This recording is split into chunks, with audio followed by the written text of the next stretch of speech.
Ms. Bauer, do we know if Councillor Kunst is a few minutes away, or is she not coming? Do we know? I have not heard from Okay. Councillor Kunst.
Okay, may as well get underway here. So I will call the special meeting for Township Council for budget purposes Monday, January 30th, 2023 to order. And I would like to begin, of course, by acknowledging the traditional territories that this meeting takes place on of the Coast Salish peoples, and in particular, our relationships with the Katzie, Kwantlen, Matsqui, and Semiahmoo First Nations.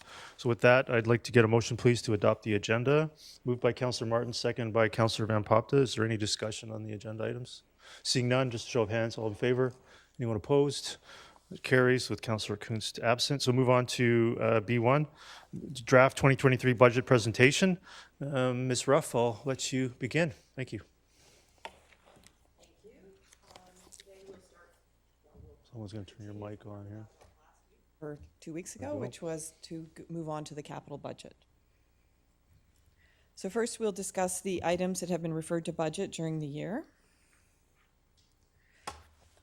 So completion of 200th Street at 76th Avenue within 2022. The traffic signal and left turn lanes north and south are in progress and will be installed by August of 2023. And this is being funded by the Transportation DCC program, so essentially this is in progress. Tree Advisory Committee recommended motion that a biodiversity strategy to be referred to the 2023 budget. So this is included for Council's consideration in the Council priorities. Yorkson Community Park phasing changes and completion. So potentially completing all phases with potential funding sources outlined, fully funded within the 2023 budget. This is the project sheet still shows a phased plan, but we've included the amount required in the capital budget and council priorities. School and playground zones, so there were a number of items on this, but essentially it was to include $100,000 in the annual budget to complete traffic calming. So a budget of $100,000 is considered for council's consideration in the capital budget, and existing zones have been converted using existing operating budgets. Final resolution of North Langley water issues. So on December 15th, we permanently disconnected well 2, and we added 2.68 into water purchases in the water utility budget, which we discussed 2 weeks ago. The water capital project has added $350,000 for decommissioning of the wells as a council priority. Initiation of priority projects with initial preparation. Sorry, I just have a question from council. I think we just take them as we go along here. Councillor Richter? Yeah, with regards to the decommissioning of the well, is this something that we have to do? Because that was, I believe it was the health authority that suggested that we not decommission the well. Mr. Bracken? Thank you, Your Worship. The decision is really that of council. I mean, do we have to? It's really a policy issue that council must consider in the context of the challenges we've had with the well versus some, I guess, potential remote means. I don't think it's really a technical issue in that question. It's really what the will of council is. Thank you. Go ahead. So council pre-approves $300,000 within the 2023 budget to enable the undertaking of pre-project work. So this was included in the one-times that we had discussed previously.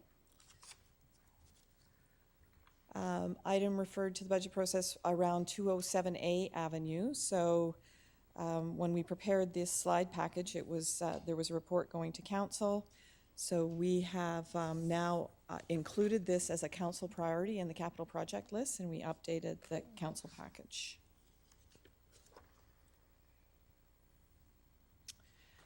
So replacement of the boat launch, there is two projects included in the council priorities list this year.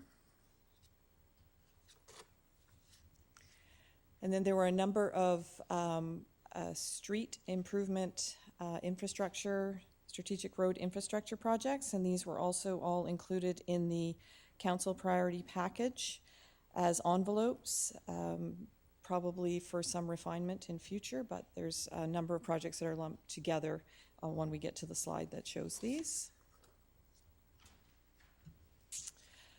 Then there was a number of capital infrastructure projects as well.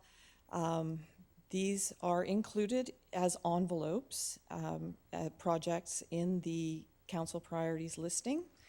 They'll be refined later as the projects move forward. So I have a question from council. Councillor Kunst? Yeah, I noticed that a lot of them were just $100 million and there was no sort of real number. Do you know when we would possibly get that real number? Mr. Bracken? Those are under development as we speak, and I would suggest that perhaps within 10 to 14 days, we won't have final numbers, but we'll have a better refined envelope in terms of what the scope would be. It's a bit of a challenging question because, to use an example, a 50-meter pool costs proportionally more than a 25-meter pool. There's many specifics. We don't expect a 50-meter pool, but there's many specifics that have yet to be determined, and it makes it very difficult then to actually provide an estimate, hence why we have these envelopes that I think we hope can become the ceiling for the costs. However, that's a very rough ceiling because when one gets into some of the scope or the architectural refinements, that can impact the cost. So it's still putting the pieces together.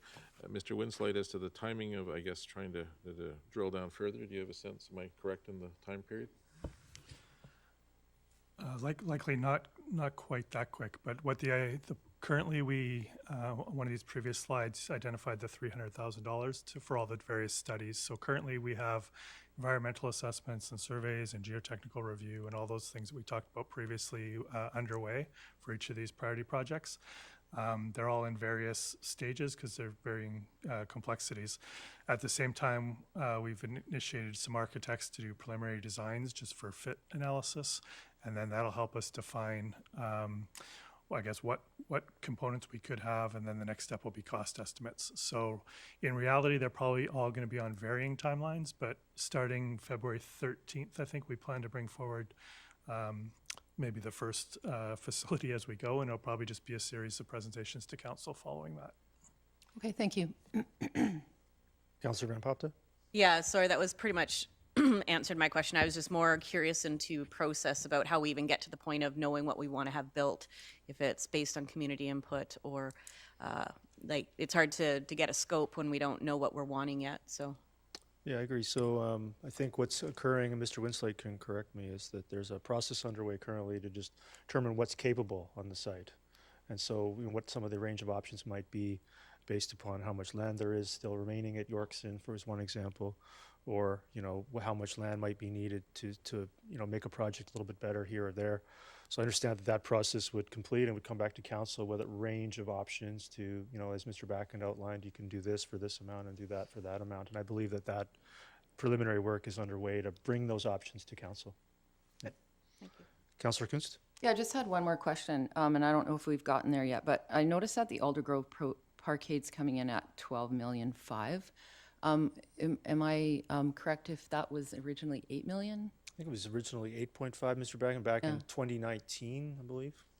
That's correct, Your Worship. And again, that is still, unfortunately, an envelope, but we do know that from the scope and scale of that, in terms of what was originally planned, the construction costs on a per meter I guess, concrete basis and on a per meter reinforcing steel basis has gone up. So we've increased the envelope significantly to reflect that. And depending on the timing of that advancing, it could still vary. We don't know until we actually can get a contract out there. Okay, so I guess my last comment would be, or question would be, are we allowing for that sort of, I think I've heard the term scope creep, to the tune of a few $1 million just over a couple of years? So I guess that was just, That's a really good point, because scope creep is something actually quite a bit different. Scope creep would be, okay, we're going to have 4 levels of parking, we're going to 5 or to 6, we're changing the scope, increasing the scope. All we're seeing here is inflationary costs on what the original concept was. So we're seeing the scope is remaining the same, but for that very same scope, with the impacts of inflation or the massive amount of stimulus money put into the economy, it doesn't buy what it used to. So unfortunately, we're seeing that the costs of things are highly variable in various sectors, and unfortunately, concrete is certainly one of them. okay, thank you. Yeah, I would add that that's an envelope request, that there might be still some additional refinement or discussions to occur with the proponent. I'd be surprised if that's the final number. Councillor Richter? Well, just to pick up on Councillor Kunst's comments, if a parkade goes from 8.5 million in 2019 to 12.5 in 2023, are these $100 million envelopes big enough? Mr. Bragan? They're certainly big enough to build something. What that thing is uncertain. As we mentioned before, the cost between a 25 meter and a 50 meter pool would be a significant change. And again, only as an illustration, we don't anticipate that being the case. So it comes down to the components we decide to put into these projects. At this point, I think it's a good starting number, but one can actually look at the same functionality of a building and determine, because of architectural features, it could actually have changed by 20%. So we really need to try to figure out, as Mr. Winslade said, what would actually fit on the site, and then we can actually determine the components and then determine the level of, completion of those components, so we know exactly then how significant they are, and from that then we'll actually be able to finalize the budget envelope. Okay, so from a probability perspective, on the basis of probabilities, how likely or how many of these 6 items could exceed the 100 million? I think many some could go over, some could go within. Maybe a different example. I mean, a 3 ice sheet with a 2 dry floor sheet can have a wide range of costs. It can be up from 60 million to 100 million, depending upon the features, the seating and whatnot. The pure functionality of a concrete tilt-up building that has ice arenas in it, which accomplishes the primary function, probably is certainly easily attainable. Start adding seats and architectural features and foyers and skylights and all those pieces, can increase it a lot more. So at this point, we're trying to determine, I guess, what it would look like to fit within that envelope. And there could still even be a decision to go from 5 to 6 or 5 to 4, depending upon what it's going to look like for the community. Okay, thank you.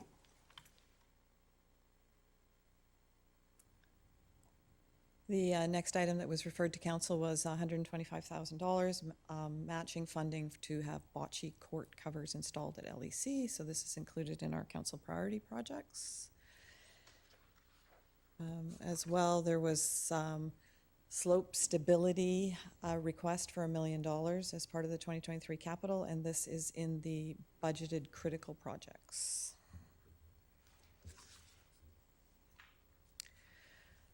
There was also $750,000 of upgrades and improvements to the Aldergrove Community Station House, which are included in the council priority project list.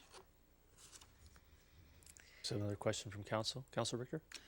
Yeah, I'm wondering, the improvements, the 750,000, would they be considered leasehold improvements? And if they are leasehold improvements, why are we on the hook for them? Bracken? I'm not sure they're leasehold. I mean, they could be done by the leaseholder. What I think they're doing is they're looking at the functionality of the building and trying to determine how it can be more functional for the various users that they serve. And as they're a not-for-profit, they're saying, well, we're looking for help in building some of those improvements, and that ranges from things like renovations to elevators and whatnot. Could they continue without these level of improvements? They likely could, but it would be less functional than it would be if they were able to continue to assess the needs of their market, if you will, and address them. So I view it much more, almost more of a grant in terms of, is this something that's going to be helpful for the segment of the population they protect, or is it going to be something that they can try to raise funds for and limit the scope again? Okay, well, speaking of grants, as a not-for-profit, would they not have access to infrastructure grants through federal and provincial monies? Under some of the programs, they would have grants, I think more likely provincial, but again, as we're seeing, there's a heavy demand for those, and the time lag could be a number of years. So it's something it's feasible, but the probability of which we really don't know. Okay, thank you.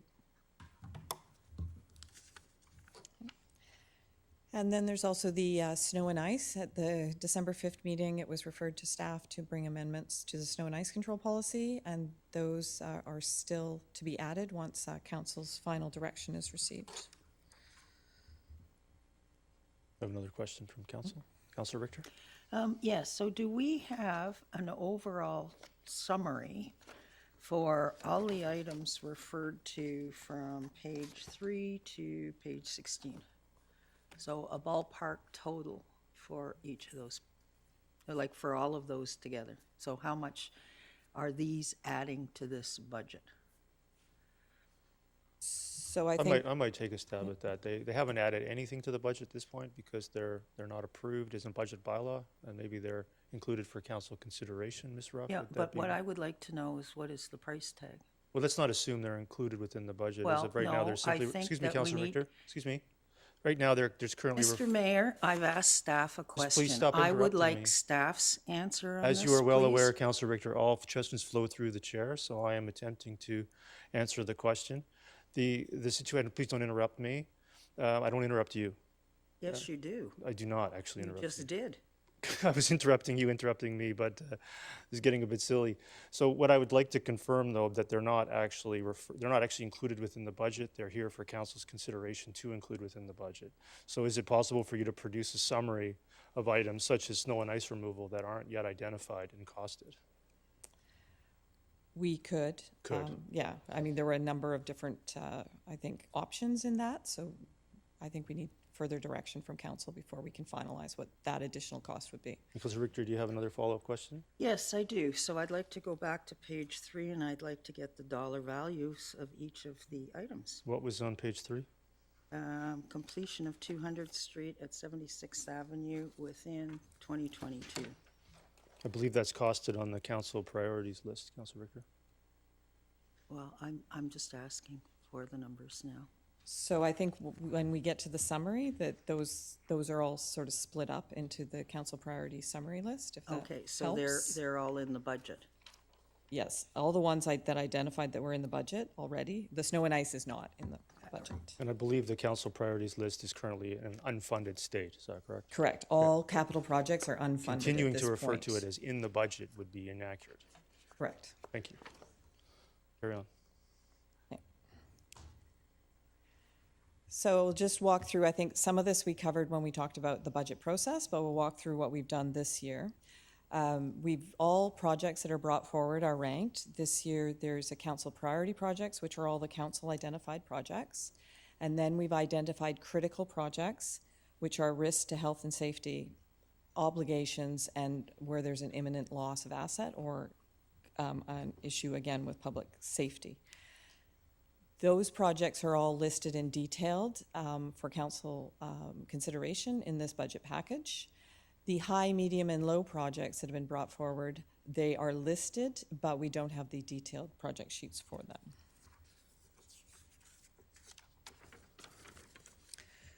So just some of the other factors, which again, we discussed when we looked at how we do our budgeting process, that we rank based on obviously health and safety, so those are required to protect public health and safety, the items that are referred to budget, and then where we're trying to extend life of assets, where we expect we might be able to get grant funding and we need matching funds, and other things such as where we're using DCCs or NRDs, non-refundable deposits. One of the things that we generally include in our budget are placeholder budgets. These are important to ensure that we have the budget authority if council-approved opportunities arise during the year. All expenditures not in the bylaw are not considered lawful expenditures, so we use these as some buckets, particularly places like contributed assets or externally funded funding that we didn't know about at the beginning of the year or when we were setting the budget, around grant funding or the use of non-refundable deposits, etc. And then we'll talk about the capital funding sources that we have available. So generally, we have set up operating contribution to capital, and we've historically provided envelopes in these to use for current, so they're envelopes in the operating budget that we use for current capital expenditures. So they're available for capital projects, or council may consider using them for debt servicing for capital projects, or removing them from the budget in their entirety. The current contribution to capital would provide debt servicing for around 105 to 130 million, depending on borrowing rates and amortization timelines. I have a question for council, but I have one as well. That's quite a range, 105 to 130. So that's based upon the unpredictability of the ultimate borrowing rate prior to even proceeding with the borrowing bylaw. The 105 would be a 20-year amortization, and 130 would be a 30-year. Okay, what interest rate are you using to generate that? I believe it was, at the time, it was 4.65, Okay. but that does move around. Right, of course, and then it does, and then that amortization period is we can set that for what we desire it to be. Pay more interest and borrow more, or borrow less and pay less interest. Is that essentially Shorter or correct? longer, yeah. Yeah. Councillor Richter. I was just wanting to clarify on the first sentence that council may consider utilizing as debt servicing for capital projects, which is basically the cost of principal and interest, right, for the current year. Have we traditionally used this fund for debt servicing costs? Traditionally, I believe it's been used for capital projects. So we've actually for- used it to build things. We haven't used it to pay interest to build things. far as I know, yes. Okay, thank you. Mr. Bragan, can you clarify? There have been capital projects that have been funded by debt that's supported by contribution to capital, or do they just end up, the debt payment ends up in universal with no particular label to it? I'm thinking of McLeod Athletic Park that was done. You're correct. It's all by the label of the accounts, so it's kind of like flowing in. Then the money, the funds depend upon where you place them. So what we would see generally is if there was a contribution to capital of $10 million, if we were going to engage in borrowing, we may reduce the contribution to capital and put that to the universal services. So it comes from one account to the other, just like the debt itself would be dependent upon the purpose, whether it's being DCCs or general debt or whatnot. So the traditional approach has been to segment it, but there's nothing stopping us or prohibiting us from certainly doing it this way. So another interesting example potentially could be Yorkson Community Park. So if it's done a little bit each year with a contribution to capital contribution, and now it takes 15 years, and in the 15-year time frame, it's tripled in cost, as opposed to having completed it at the 15 years ago. That borrowing bylaw would almost be at the end of its life. That's what I'm seeing in this slide, is that contribution to capital could be utilized to actually produce more using financial instruments that are available to us. Is that a fair comparison of the two options? You could leverage it through using And it for debt. maybe potentially a project might go up by 300% and over some portion of time and some portion of that project versus paying 3% per year for 20 years. That'd be fair? That'd be fair. Councillor Richter, do you have anything to follow up on that? I just think it's bad practice So to that's a start no. using capital. Sorry, I turned your mic. Sorry, yes. Do you want to continue? Sorry. Yes, I think it's not right to be using capital contribution for debt servicing. I just want to go on the record about that. Fair enough. Councillor Ferguson? Thank you, Mr. Mayor. Through the chair, if I may, I think the mayor might have covered some of the questions, but I'm going to ask the same question now that I won't have to ask in the future. So not just Langley, but for any community, right from pencils to recreation centers, pools, that number has, and I'm not just talking for Langley, has significantly changed borrowing and use of monies due to the interest rate. And I'm not sure if you have a schematic of the changes over the last, I'm just going to go just 4 simple years of the difference money makes between our cost of borrowing 4 years ago to today, and what the prediction that nobody would expected 4 years ago that the Bank of Canada and other lending institutions have requested of those borrowing. So, sorry, I'm not sure I clearly understand what you're asking. Actually, I guess what I'm asking you, the simplest question, I provide it to yourself. The cost for you to borrow money for your home or other was different 4 years ago than it was today. I'm saying not just Little Langley, but the whole region, maybe the whole country for that matter, is significantly challenged to build anything from, I guess, pencils to expensive recreation centers, because those numbers almost changing, I guess, there's 4 changes this year. And so I'm just saying, do you have the numbers of the differences that would indeed made over the last 4 years of borrowing? Not with me, but we know where some of the rates have gone, but we can't predict the future either. Oh, yeah, well, I realize that. And maybe Mr. Backen, you might have some comment, if I may. I think the problem we face goes as such that the borrowing rates probably were as low as 2% at one time, and that's just an estimate. But that also meant that our deposit rates, what we were receiving for deposits, was incredibly low, probably 1/4 of 1%. Well, the good news is that they may be now as high as 2% for our deposit rates, but our borrowing rates are now at, as Sandra says, 4.6%, 4.7%. So there's a swing that occurs in that period alone from the economic circumstances. The swing also continues to be exaggerated, though, by the cost of the goods. We're seeing, again, that old distinction between the consumer price index and the municipal price index, where the consumer price index may be going at 5, 6, or 7%, but the municipal price index could be anywhere from 10 to 12 or 13%, because all the commodities that municipalities consume are generally in high demand for the construction industry or for the service industries where they're doing heavy equipment and those sorts of elements. So they compound the problem, and all we can say for certain is that over the years we've certainly seen the costs rise, and at some points they moderate, but we really haven't seen them decline. Maybe decline for very short periods of time, but the overall trend is upward. And when one looks at the suggestion of can you afford to build early as opposed to build late, if one can afford to, that's generally going to be the best circumstance. But it's also always a matter of balancing your finances. So now I'll get back to the slide. We've been, if I may through the chair, we've been contributing to capital for as long as I can remember. Is that not correct, if I may? Mr. Backen, go ahead. Yeah. We've always had a contribution to capital, and the example was made, I think, in terms of, well, we can put away $1 million a year for 15 years, or do we go and borrow the $15 million? If we use the contribution to capital, it's $1 million per year.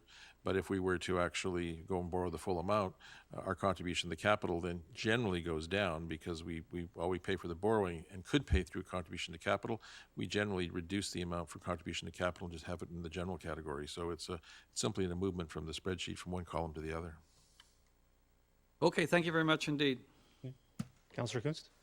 Yeah, through your worship to Ms. Ruff, what would be the risks in doing it this way? There's always risk doing everything, but I guess there's, we're talking about taxpayer money, so I just want to make sure that I understand it all, because it's one thing to put my own personal finances in a risky situation, but I just want to know the different types of ways to pay for capital projects. And I know, the traditional way, but this sounds like we're doing something, or potentially may do something a little bit different. I mean, in the end, taxpayers are funding the $8.5 million that we're currently putting into contribution to capital. Right. So it would redirect that possibly to debt.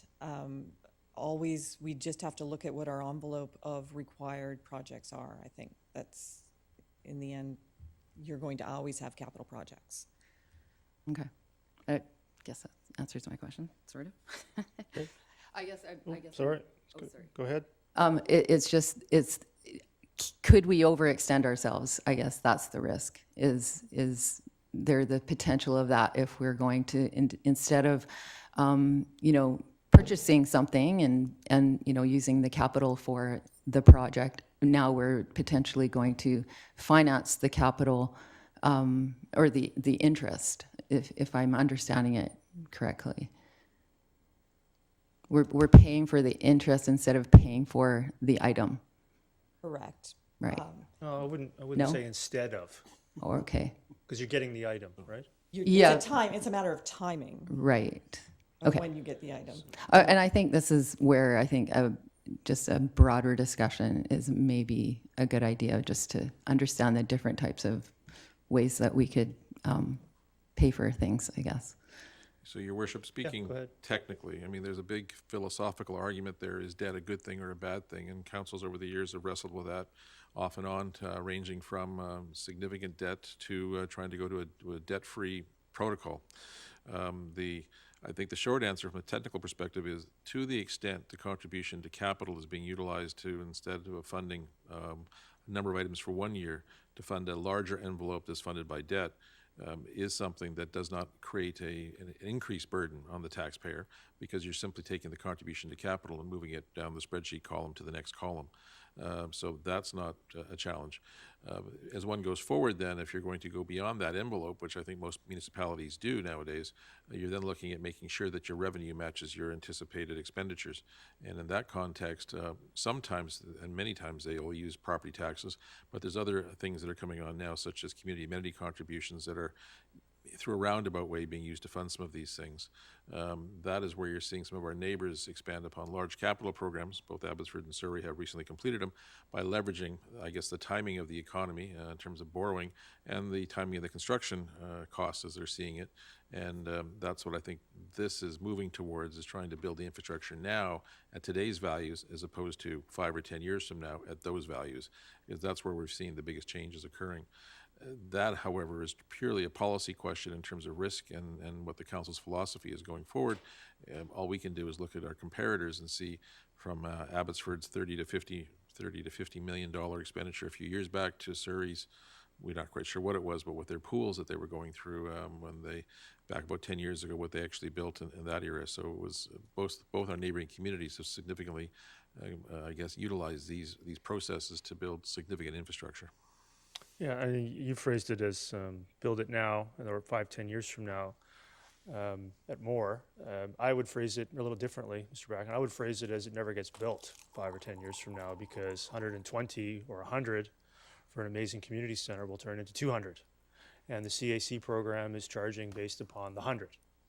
And so you'll never save the money in the bank to then go build the project. So I think this council has two options. It's not to use contribution to capital of $9 million and put it in the bank for 10 years, because that project will then be 150 or 160 or 170 and just won't get built. And so the challenge I think this council faces is you can either build these projects or not build them at all, using some of these creative instruments and using CAC revenue and other alternatives than relying on property tax to build a livable community for residents. And so, Mr. Bracken, I would phrase it that way. That's how I would see it, as a political decision.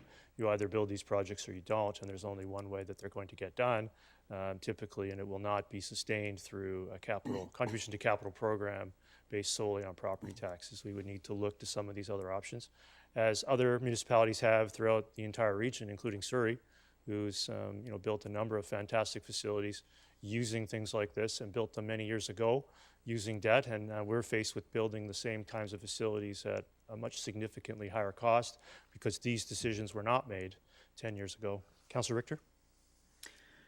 Yeah, well, I think we're comparing a little bit apples to oranges here, because the Surrey projects were done at a point in time when inflation rates were not high and interest rates were low. We're talking about building now at a time when inflation rates are very high and interest rates are high. So it's almost like the taxpayer is going to get a double whammy. They're going to be paying way more for what they're building now than perhaps they should be paying. But that's, as Mr. Backen has pointed out, a philosophical discussion. I'd like to go back to the taxpayers funding 8.5 million as an annual contribution to capital. Now, is the intent to put that 8.5 million annual contribution to capital in this budget into debt servicing? And if it is, what is the total value of the debt that we would be taking on for that 8.5 million in debt servicing? So that's not a decision, that's a council decision of how you want to deploy those funds. But I think that's the direction this council's heading. I'm just wondering, like, how much debt does 8.5 million a year in servicing buy? So that's the 105 million to 130 million. Okay. Thank you. Go ahead. So another source of funds are our reserves and surpluses. These are funds that we've put away over the years and can be used to, traditionally are used for things like capital projects or to provide stabilization for tax revenues, emergency expenditures, and to provide working capital. This is a summary list, and the reserves are established between the utilities and the universal funds. So there's a further breakdown. Sorry. Oh, didn't see that. Councillor Van Popta, go ahead. So to clarify, there's like 160 million in reserves and surpluses. Correct. Just it's hanging out. Is okay. So Ms. maybe Ms. Ruff, add some context. These are some of these are restricted Yeah. for specific categories of projects. No, understood that Yeah. the water ones have to be used for water. and- That's correct. Yeah, and some of them inside even non-stat have specific uses such as amenity They were collected in good faith Yeah. for specific things. So this would include the CACs, et cetera, that are established by bylaw and have to be used for those purposes. So it's. And how much of this reserve do we use per year? It depends on the projects that we fund, generally through capital. But we don't ever deplete this all in one year. Or we're always adding to it and taking out of it, adding to it and taking out of it. Pretty big reserve. Councillor Ferguson. Yes, thank you. If I may, through the chair, mostly to Mr. Backen. Mr. Backen, in the past, I'm going to go in reserves, but reserves and contribution to capital to reserves, the township was able to build things like I was thinking about the Walnut Grove Community Center and Walnut Grove Pool. Money was put aside in reserves and then used for a direct capital project. If I may, I don't know if you can remember the details of that. We wanted to comment, if I may. Yeah, over the years, there's been a number of different approaches taken, one of which was simply to build up reserves. At one time, I believe there was actually a allocation on the property taxes, or at least a determination that we would take 10 to 13% of general revenue and apply it towards the capital infrastructure reserve that was in place. That then morphed over the years to be consideration of borrowing on some minor basis, but then also the exchange of assets where we may actually take some land in one area and sell it for the purposes of building infrastructure in that area or in other areas.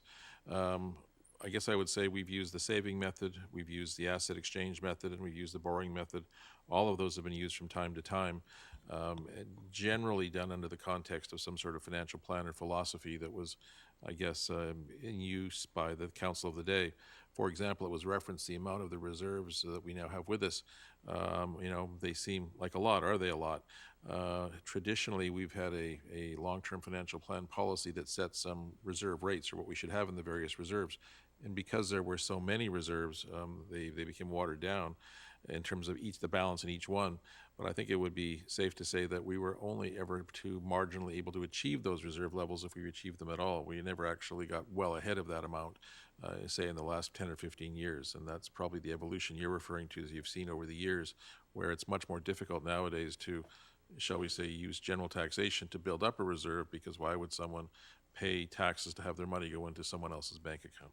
Yeah, Mr. Mayor, just my point is that much more difficult for us to use resources, knowing the challenges. They keep being mentioned, price of real estate, the price of costs, the ability to get, I guess, services and all those ability to get materials. Those things are all challenges that exist today that didn't exist in the past where Very much so. money was used accordingly. Thank you. I mean, of course, Councillor Ferguson, doing nothing is always an option as well, right? The cheapest thing to do is nothing. It will always save lots of money doing nothing. So that's certainly not my position to do nothing. Councillor Richter? Councillor Richter, go ahead. Yes. So these reserves that are here now, let's look at the 110 because the water and the sewer reserves are for water and sewer. Of that 110, the vast majority is sitting in non-statutory, the 95.7. Now, if something was to happen in Langley, similar to what happened in the fall of 2021 in Abbotsford, where there was the big flood, and provincial and feds stepped in to help out, but in terms of the overall total recovery, the provincial breakdown is the 80-20 rule, where the township would have to pick up 20% of the costs. Where would the 20% come from out of these reserves? Like, where's our rainy day emergency fund? Maybe Which one advance would to we the next use? slide as well while you discuss the 95.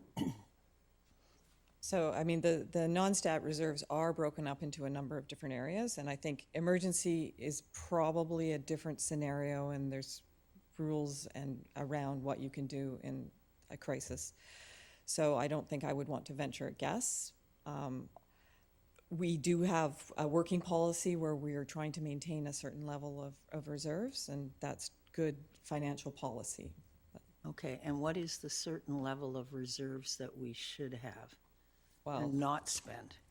Maybe that's the question, Mr. Bracken. I mean, the emergency planning over the years must have considered having some cash on hand.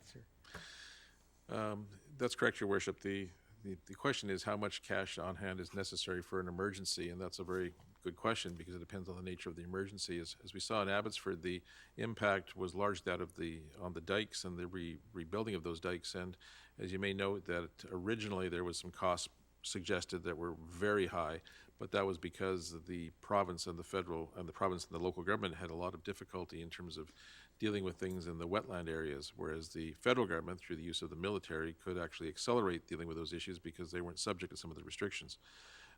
Long-winded way of simply saying that the circumstances can actually dictate some of the resources you have available. The short answer is for ourselves, and we would have, in those circumstances, if there was to be a emergency of that nature and we were to have some capital infrastructure replaced, such as dikes, we would have to look to, first of all, our insurance. If we had that would be for the physical construction of anything that we actually had, and it may or may not be covered depending upon the nature of the incident. We'd also then look to our reserves, and we'd look to the provincial and federal government for some relief. And if that all was inadequate, it was quite likely the province would provide lending to us, I suppose, in those circumstances, if it was absolutely necessary to make our contribution whole.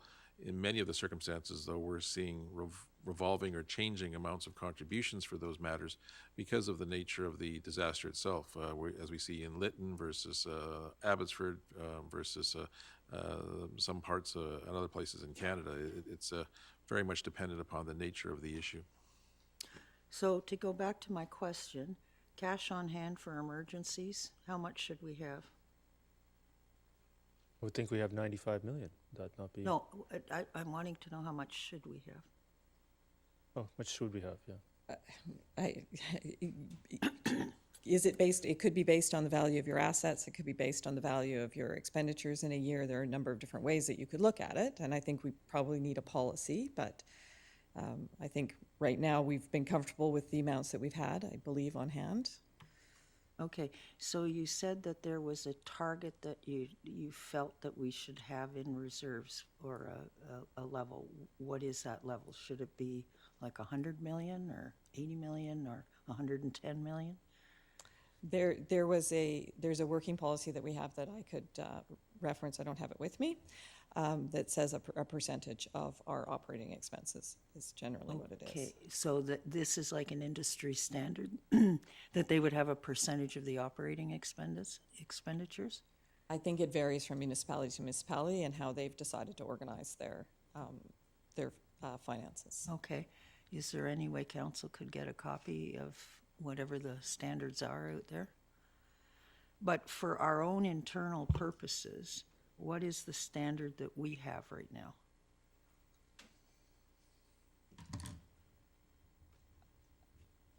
Well, we haven't necessarily met our internal document amounts in our operating surplus, but again, as Mr. Backen pointed out, we water them down a fair bit by moving them into a lot of little different reserves. So we'd have to look at it on a more consolidated basis when you look at the total reserves. Sandra, from a liquidity basis then, in terms of making sure we don't have to dip into that, what I call the line of credit, the matter that's on for final adoption tonight that we've never used, not in 20 years anyways. What's the number that you look for to keep to meet our liquidity needs? Because, of course, we get significant funds mid-year, but then that has to carry us through to the mid-next year. But at the low peak, what do you see the range is, or what do you think the safe number is? Actually, I don't know off the top of my head. We'd That's have something to you- look at it. We'd have to look at our cash flow and That's how something it you can goes get- during the year. Something you can get back to Yeah. council, that'd be something you can get back to us with. Councilor Richter? Yes, and the following slide, the RCMP, the 12.9 million that's sitting there in reserve, how much of this is needed to buy out the city? Do we have that number yet, Mr. Bracken? Are we getting close to something there? We will be sharing probably at the next council meeting what our calculation would likely be.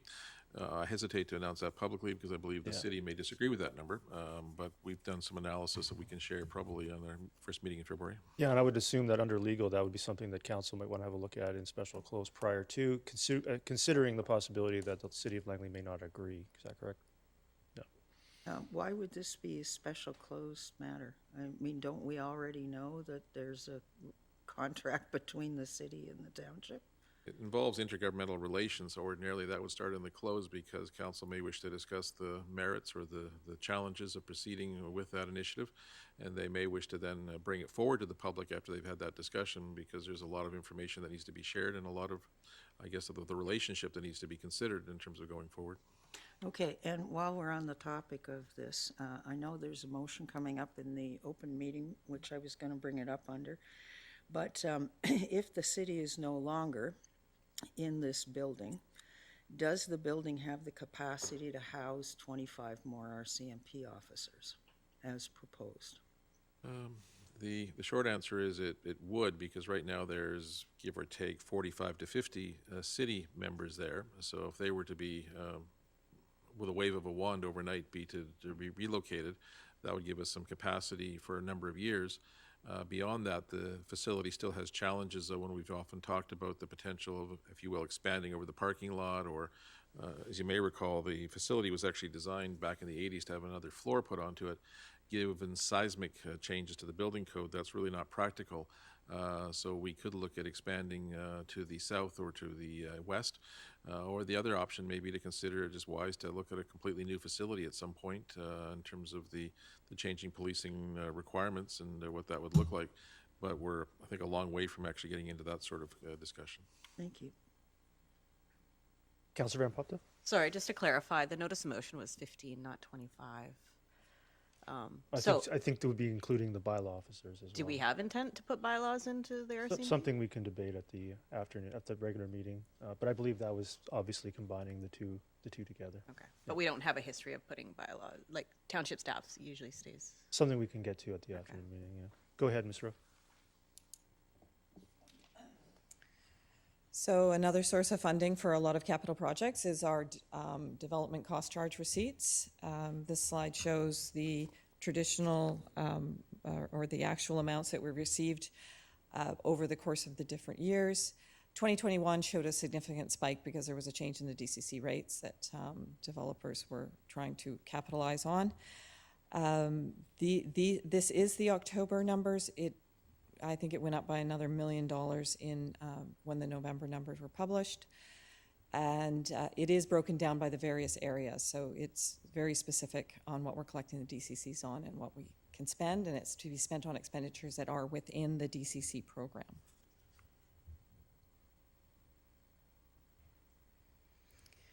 So something that we probably talked about a bit already, which would be borrowing. And so this is a look at our current status of our debt that we have and what sources that it's being funded from. So we have debt from DCCs, debt from the user pay utilities, and debt from the general tax fund.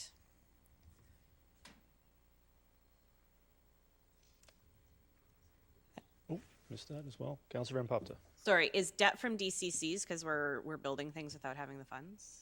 We'd be building them in advance of having the funding from the DCCs, and they'd be repaid by the DCCs. Is that good? Yeah, go ahead. So this shows the current debt servicing by source. So debt from the DCCs, debt from the user pay utilities, and debt from the universal or general tax fund. Yeah, Ms. Ruff, you go back one slide. There's no questions, but debt from universal tax levies, that's property tax, for lack of a, just to summarize that for council. It'd be interesting, I think I asked last time, I brought this up, I think, to start looking at these as a capital portion and an interest portion of that 3.7. Because there might be this perception that somehow it's all interest or somehow it's bad. But in fact, every year, a certain portion of that 3.7 is paying down a project that was built at a much lower cost than it would cost today. And it might be interesting to start seeing that broken out as two separate items. So you could, of course, put it debt under each category, but then have two columns, one that shows us the principal portion every year and one that shows us the interest portion every year. Because I believe it's the interest portion that's generating the controversy, and it would be interesting to see the value that that interest portion can bring versus increased costs of projects in the future. Thank you. Go ahead. I do know the majority of it is paying down principal, but we can do a slide. That is something that I would like to see, Yeah. for council to see very clearly. Thank you. Yeah. So then just to talk about debt and what we have available through the community charter. So there are limits on what's available for capital project financing, and this is the relevant section. It's based on our debt servicing room, which then is also impacted by the rate and the term. We did some examples here of a 20-year amortization at what was current at that time of 4.65, we have room for about $52.7 million in debt servicing, technically our top end, and that would get us $651 million in debt. If we did 30-year amortization, we could get $810 million in debt. Not saying that's what we want to do. We also have to recognize that this is 9 to 12 months out in the future, because debt, it takes us a while to get it through the legal process to acquire debt. And then could you just confirm that the 810 is the total maximum or the 50% threshold? Our threshold is around debt servicing room, so the 52.7 is the debt servicing room as we calculated it But at maybe that point. for some members of council's benefit, Mr. Backen too, maybe jump in if you want. The 50% is where the higher threshold kicks in for the province to take a deeper look. Maybe Mr. Backen walk us through that. I'd like to know where that threshold is, because that's what feels to me like the practical threshold as opposed to the theoretical threshold. So I'll try it this way. When you're the annual debt service amount that we can do through the calculations is the 52.7 million. That leads to varying totals that are actually out there. I think your worship, you're asking then, well, does the inspector actually municipalities pay higher attention to things at certain levels? And the answer is yes. And there's two ways it's done. The first is, as you may recall, there is a petition-free ceiling that we don't show here that says if your total debt is under a certain amount, you don't really need to petition, go to a counter-petition process on the debt. Instead, you can simply proceed, and that is usually, I'm not sure if we have a percentage of that. Do you recall where there was the ability to borrow without having to counter-petition? We'd have to look at that one up, but I think we're above that now. we're above that now. And then there's just the total amount that is really not a policy. It's really within the discretion of the inspector to say, though that municipality has got more debt than many of the others around it, and that may just cause them to have more inquiries or more I guess, concerns. but they would only exercise those concerns upon solid evidence. So in theory, I think the answer would be the 52.7 is the ceiling, but I think you'd probably get more questions asked than other than if it was, say, at 25.7 or something of that nature. Yeah, so I think there's a theoretical financial maximum, and then to me, there's more of a tolerable threshold in regards to what's responsible or what would not generate a significant scrutiny, Mr. Bracken, such that it would be deemed responsible by the province. And over the years, that's actually changed. What I was going to say was that I guess the most recent borrowings of Surrey have shown a much greater tolerance because of the faith left in local governments. Whereas if you had gone back to, say, the Abbotsford experience, they probably had a bit more attention just because that was 10 years prior. And it depends upon the concerns being expressed by the provincial government, I think, in terms of their Minister of Municipal Affairs or minister responsible for the community charter. Yeah, so I think that the core point here is there's plenty of room left to be in the responsible category, Mr. Bracken. Would that be fair? Yeah, That's correct. that's correct. Okay, Councillor Pratt. Thank you, Your Worship. And so just for my sake, just to kind of clarify this within the context of this slide, when we're going back and we're talking about the $105 to $130 million that theoretically our contribution to capital could service, that 105 to 130 is within that $651 million highest possible envelope. So we could service within that limit $130 million theoretically without any increase to taxes based on what we have in our contribution to capital already. Correct, if we transferred all the contribution to capital to Okay, thank you. payment for debt. Which I don't believe anyone is suggesting. That's but an yeah. if. Thank you. Theoretical. Yeah. Councillor Richter. Yeah, so if we look, and again, I'm just backtracking here a couple of slides to number 25. So if I'm looking at this slide and understanding it correctly, our total debt right now is 169.1. I don't have it in front of me. Could you advance it back to sorry. 25? Thank you. Go ahead, Councillor Richter. So our total debt right now is 169.1 million. Is that correct? Yes, I believe so. That's correct. And if we add in the 130 million, which the 8.5 of contribution to capital would buy, that takes our new debt up to $300 million. Yeah, that's what this is. Okay, thank you. I'd like to. And I had Go ahead. another question. The 20 years versus the 30 years amortization period, Metro has had the discussion over 20 years versus 30 years.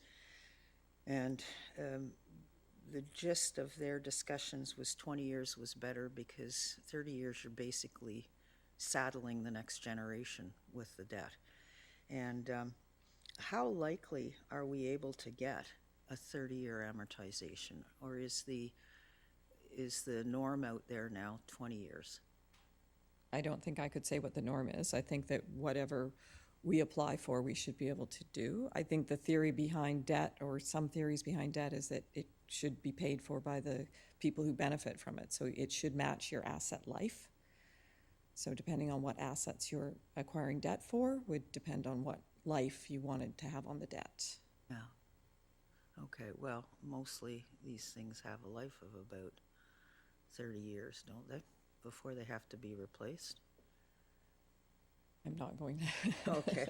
All right. Some Thank you. infrastructure in the ground certainly lasts longer, and then we come back to the ever renewable Blair Pool. I mean, it certainly has gone beyond, I think, what people would have expected. There's other assets like that. So I guess the short answer is it depends very much upon the assets you're buying. I mean, we've seen some assets that have probably, shall we say, timed out at 25 years, outdoor facilities, or we've seen some that have gone on for 50 or 60 years so far and are still going strong. Thank you. Yeah, it's a good question. I appreciate it. The interesting thing about this slide is I haven't had time yet to compare it to previous years. In your outstanding debt, are you decreasing this every year as the principal portion is paid down annually? You're reflecting the current principal as opposed to the original borrowed amount. Is that correct? Correct. So this is the current principal, even though the payments are the same as the principal decreases. The servicing burden doesn't decrease, but the principal decreases. Correct. We have to remember that the debt does renew. Generally, it's done for the first 10 years, and then it has to renew at the 10-year mark, and generally for 5 years every period thereafter. Well, I was going to bring this up at some point during the budget process. Of course, just remind council that even if a borrowing bylaw is done today to build a project, that if significant CAC revenues flow in over the next 0 to 5 years, that debt could be redeemed as it matures and comes up for renewal if the cash is available. If the cash is available, you can only pay down the MFA debt at the time of maturity. So it would be Correct. that 10-year. 10-year, but mark. there was a 5-year option, I recall, but I've emailed back and forth a couple of times with you about that, the 5-year option, the temporary option, right? Well, there is you can do temporary borrowing, but you have to make payments on it immediately, right? I think there was some 5-year borrowing that we did that was during COVID, but that was because the MFA could not get longer term borrowing at that point because of what was going on with the pandemic. But there is a 5-year option that's out there if it's used. If it's temporary borrowing. Temporary borrowing, yeah. So I think that's something to also consider, that as the CCAC program is continuing to generate more revenue thanks to this council, that the potential would be to redeem some of these debt brought on today for a project that's finished. It doesn't necessarily mean that the debt has to remain in place for that 20 or 30-year amortization. There are options to redeem it if the cash is available. At the anniversary dates or at the temporary, Yes. yes. And I would differentiate between some permanent works, like if you're preparing a soccer campus, which is of course one of council's priorities. Some of the works are going to be permanent, such as leveling the site, preparing it for that, but the synthetic turf field might only last 10 years. So it might be appropriate to see council break out some of those assets, that some of the permanent work to create a permanent level playing surface, might last 100 years or 50 years or, some indefinite period of time. But the synthetic turf field maybe not appropriate to borrow money to build, since it only lasts that 10 years. So I think that that's something that council could consider. Nothing requires, I believe, to borrow all of the funding envelope. It can be funded from different sources. We may want to borrow for that more permanent factor, the more permanent works, and maybe find other sources for the items that are replaced more regular basis. Councillor Ferguson. Yeah, I think, that's, since you say since discussion is now and it'll be proceed accordingly, our budget. But, Mr. Backen sparked the idea of the W.C. Blair pool, and you also, Mr. Mayor, you mentioned athletic fields and synthetic turf. It's funny, if you look at, myself being a past teacher, look at what the education programs used to offer in the past, going back many years, of theaters and schools and track and field facilities and shops and things like that, where that is kind of changing over the years, especially for the recreation side. And you'll see some of those facilities, I guess, a good, deteriorating, I guess would be the matter comment. I talk about school tracks.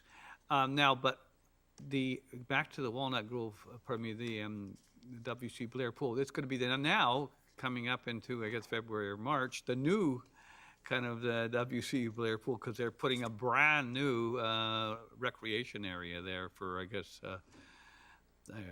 fitness and other things. So they've been working on that a while, and I guess if you look at what we've done to McLeod and what we've done to other facilities, township-owned facilities, we've come a long way as long as we protect them and service them accordingly. I guess my question through the chair would be, how long can a cement-based pool last, if I may, through the chair? I'm not sure if you or Mr. Winslade would know, but all the other things you've done have certainly been very good.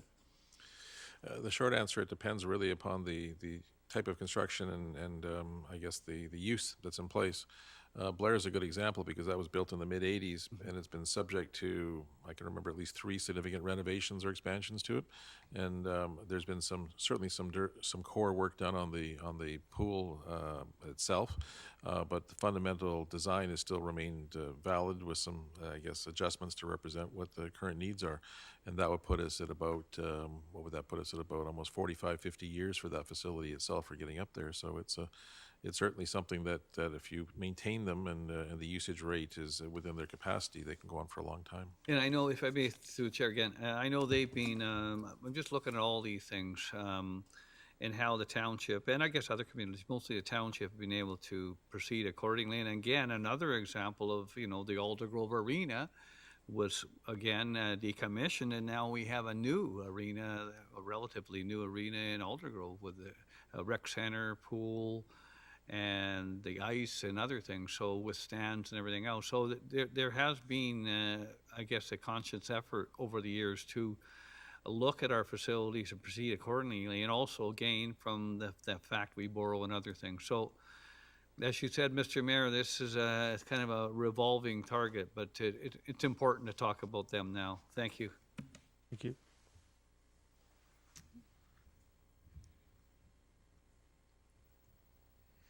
So we, typically when we present capital budget, we just do an analysis to see how much debt we can get at the current rates for 1% if it was going to become a property tax increase.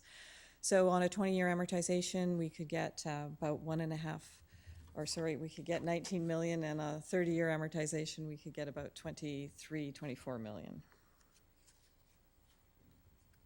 And again, those rates move around. So then we can take a look at the projects. So again, these are organized by council priority, which are, as we have discussed previously, tend to be envelopes still at this stage as they get refined by staff. And we've also included the critical and committed project sheets. And we, as well, in the package that was sent out this week, included all of our carry forward projects to be reviewed. So this is the council priority projects. I have grouped them together because a number of them have different segments to them, particularly in roads. So some of them require sanitary sewer, et cetera. So I tried to put those together and label them according to how they were brought forward from council. So I hope this helps. Councillor Pratt. Thank you, Your Worship, and just through yourself to Ms. Ruff, just to confirm, when we're looking at the road widening groupings, and you have some pretty significantly large numbers, 75, 52, do those numbers include the cost of land acquisition to complete those projects, or is that purely the hard costs of widening and then putting in the stormwater, or the sanitary pipes and everything like that? I can't remember, some of them had made specific reference to whether they included land acquisition or not. So I think we'd have to get back to you. Please, thank you. Councillor Richter. Yeah, so to go back to the question that I asked earlier, the total of all the pages that we had looked with the stuff that was referred and unfunded, can you clarify on this page? I'm not quite sure. So all of those projects would be 950, 690, $850 million. So almost $1 billion in projects. Is that correct? So the total at the bottom is 950, 690, yes. Okay. And then there's others, but then it goes down to the unfunded portion is $925 million. So all projects at this point are unfunded. Okay, so what is the column with the 15 million representing? The 25 million? Yeah. That No, is... no, not the 25 sorry. million. The The 15 blue on the column. right, Oh, the 15, oh, so that is budget remaining. Some of these projects were already started, so that is from carry forward projects that relate to these same projects. So that is the carry forward. So those would have had source funding at that point. All right, so we still have to come up with 925 plus 15 million? We would have to come up with 925. We would have to come up with $925 million. Yes. And we certainly don't have the debt ability to pay for those. Because the previous slide, the slides that we were looking at, says that the maximum we can borrow is 651 million. So we'd still be 300 plus million short, or 300 million anyway. Mr. Bragan, you're looking to jump in here? Yeah, I think it's a bit of caution needs to be exercised because the numbers certainly total up to that, but that doesn't suggest that's 1 year's capital program. I think that instead is intended to represent the priorities that have been expressed to staff from council through the resolutions that we've seen to date or through some commentary that's been actually provided. So the challenge is that some of these projects may be multi-yeared, some of them may be phased, some of them may be a higher priority than others. And I draw an analogy to our DCC program, because our DCC program, if we were to go and look at that in total, I think it would be several $billion, but that's over a 25-year horizon that's intended to be built, and it has many changes that go forward and back through the years. I think what the finance department is trying to do with this is to try to catalog and keep a record of what we understand to be the priorities, so that we can have a discussion in terms of, should there be some additions, should there be some deletions, or should there be some changes made, or should there be some phasing, or should there be some different opportunities, perhaps to raise revenue from other sources. I mean, we haven't had those discussions yet.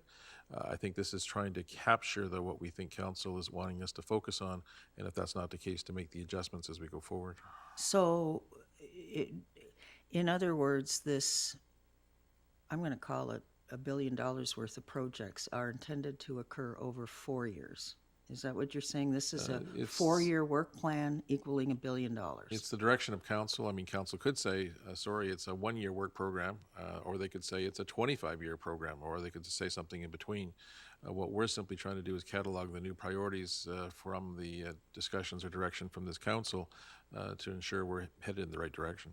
Okay, but if these things were all initiated during this term and the spending started, would subsequent councils be able to stop that spending? I don't think so, would they?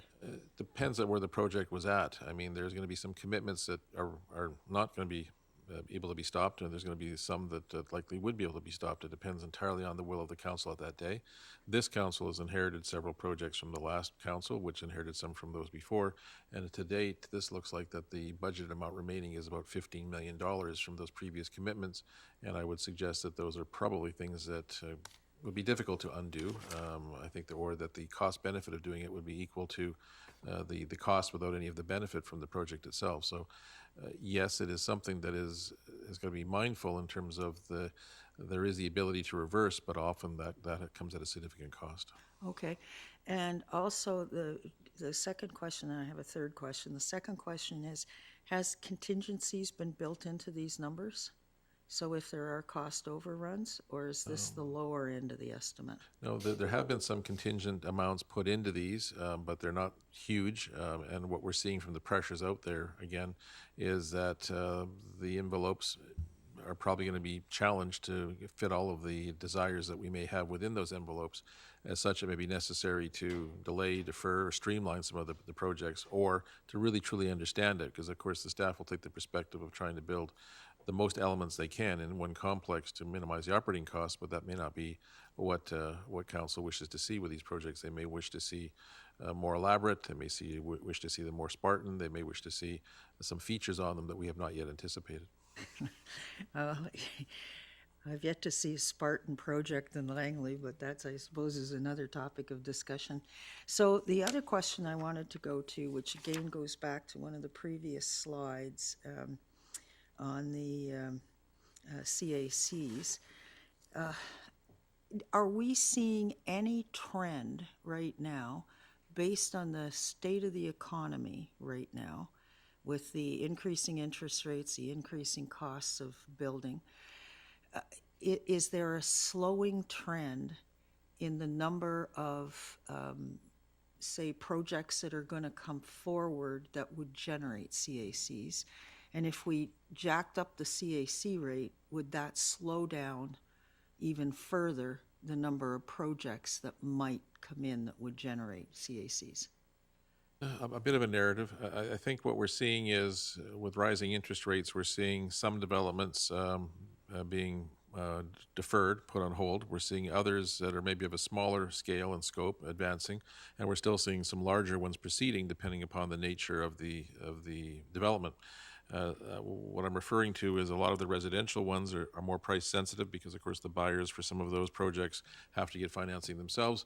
Whereas in the commercial, or primarily in the industrial or the commercial market, if there was any industrial land available, I think those projects would occur and move ahead quite quickly because they're well funded and there certainly is a demand for them. So we're not seeing the same pressures.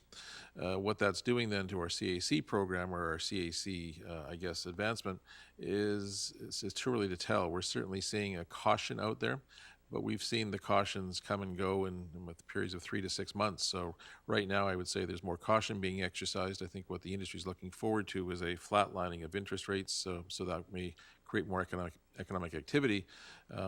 So it is something that we have to be mindful of. So I would say that development revenues we're monitoring and I would say are slowing, but they're not really in an area that we're concerned about.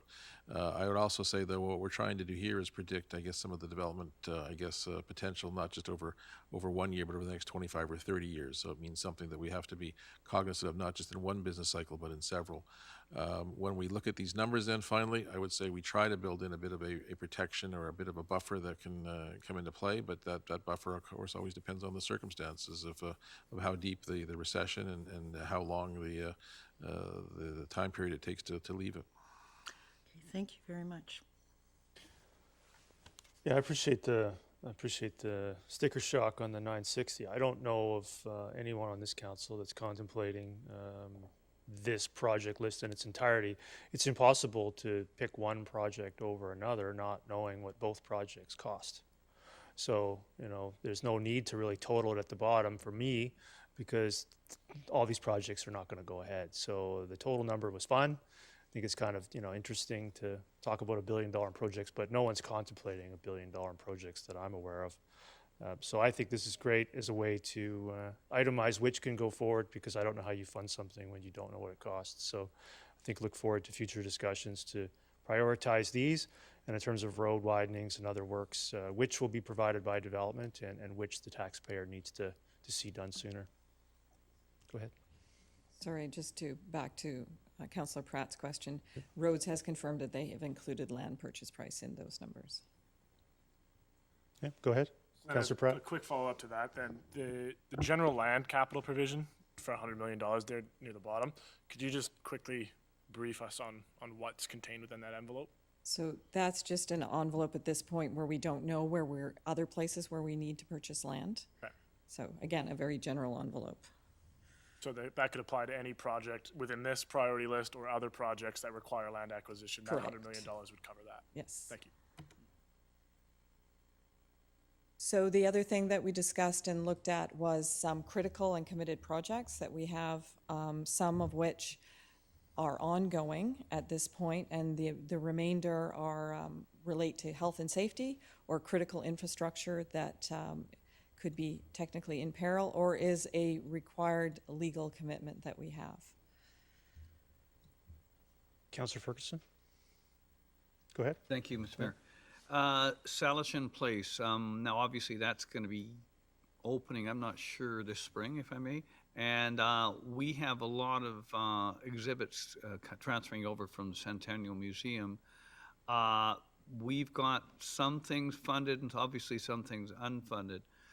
How could you walk us through how that's going to work? I mean, if I may, you've got some grants, obviously, but the superstructure, which is a capital project, is already funded. So help me out with the exhibit, if I may.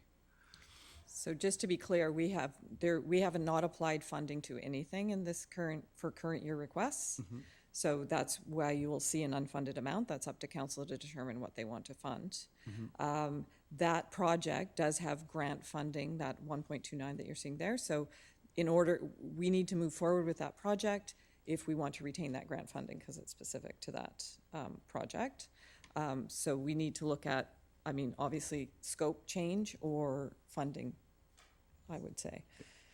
So you'll have to paint us through those exhibits to make sure that we're on the right page. And my last question would be, this is going back quite a few years, maybe 4+ years. Did we receive all the grants from both the First Nations, Indigenous folk, and the cultural organizations, and the list goes on, that we obviously put an application in, and how well did we do, if I may? I know we received a number of grants. I believe we didn't receive some of the grants we applied for, but I would have to get the ACCI team to Well, give us maybe a you bit of can an. give us, get somebody to, Mr. Talamella or something, to get us a bit of a history of how that worked. Because I know we applied for several, and it was important, it was on moving with the project. And I was just curious because I saw it come up here. Thank you, Mr. Mayor. No problem. Thank Your you, worship, Councillor. perhaps to add to ahead. that, we Yeah. can certainly circulate some of the previous memos or an update memo. But going purely by recollection, I think total grants were something in the neighborhood of $5 million, and I think we saw something like $8 million or something of that range. Sounds all right. And in looking at this list, I was just going to mention that some of these may fit into several categories in terms of the slope failure would be a different funding source potentially, say, than let's see, fire hall, for example. That has to be considered. These are, again, just a list of the projects that are critical or committed. And I should add that critical can have a couple of meanings. It could be critical in terms of if that asset isn't replaced, there is some health and safety concerns, so perhaps that asset should be shut down. Or it may mean that it's critical if we're going to get any further grant funding. We have to actually allocate the grant funding to something, or we're not going to be able to get it. So we have a breakdown of some of those as we go through that as well. As we look at this list as well, in terms of Salishan Place, what we're seeing really when you see some of the numbers here is what we'll call the FF&E, the furniture, fixturing, and equipment.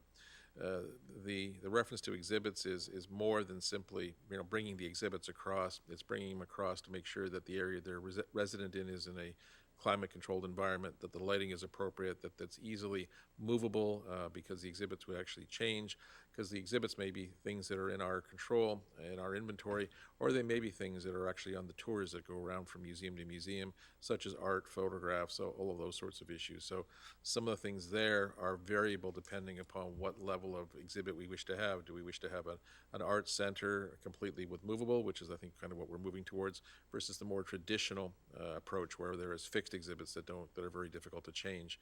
At this point, we're focusing on the ability to be flexible and move as opposed to some of the more traditional approaches that we've seen. And it's obviously fair, Mr. Bracken, that the Salishan Place would be an example of a previous council's project that we're still funding and paying for in our budgets, that would be too late to cancel. Definitely. Definitely too late to cancel, yeah. I appreciate that.